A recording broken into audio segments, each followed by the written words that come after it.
Makati Mayor Abby Binay is flexing her writing prowess. The Lady Mayor now has a regular column on Pilipino Star Ngayon. Her hashtag Proud Makatizen is scheduled every Monday.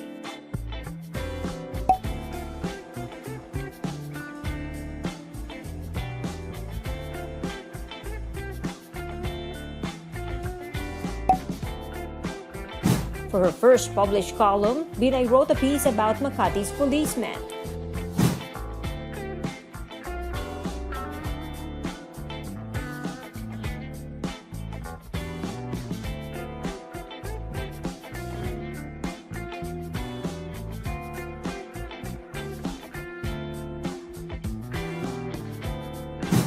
Binay discussed the city government's plan to hire security and weapons experts from Israel to train Makati's police force.